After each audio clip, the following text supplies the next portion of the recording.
Caroline Flack's mother does not accept the apology made by the Metropolitan Police.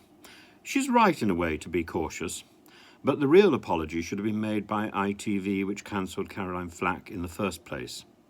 The point is that reality TV is a big industry which is more concerned about the survival of its product, of its programme, than it is about the survival of any of the individual people who appear on that programme, whether they are participants in a, quote, game, or whether they are the presenter of that, quote, game.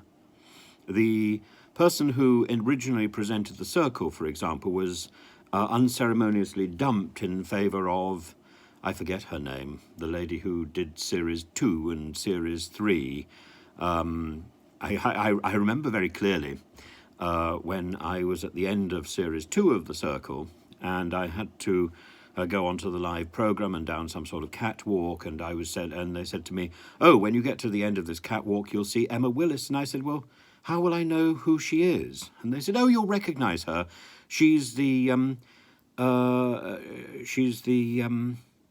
wife of some some pop star."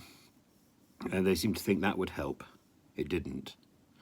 And eventually some bright wag said to me, "Well, she's the only person wearing red." And I thought, well, that's useful. That's useful. But the problem is these people, really, the production companies, the execs, really don't care about the individuals. And Caroline Flack found herself caught up in that situation.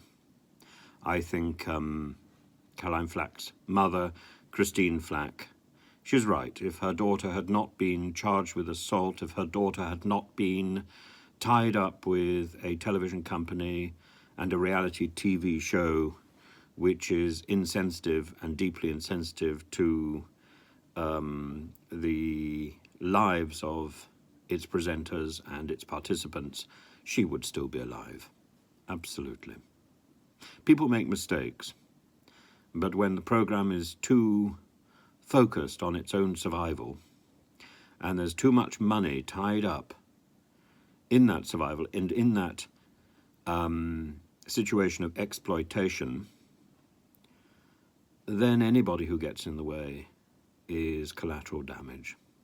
And I'm really sorry about Caroline's experience, the entire sequence of events.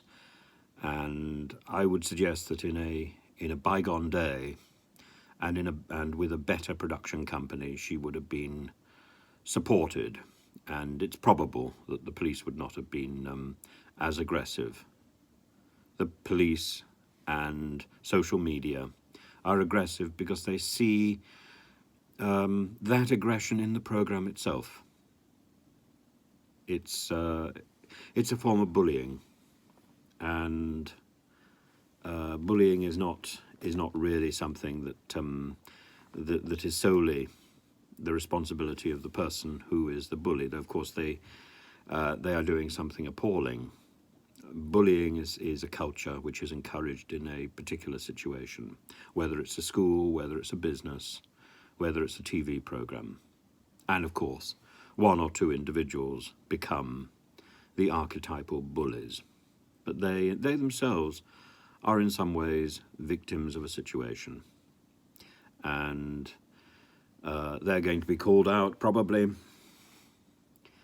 and they're going to suffer, but the bullying won't go away because it's built into the culture of the business and of the business model. The reality TV thing is all about bullying. It's all about the exploitation of individuals for the satisfaction, for the entertainment of others. It's about humiliation. And Caroline Flack, as the presenter, was a victim of exactly that culture. I'm so sorry.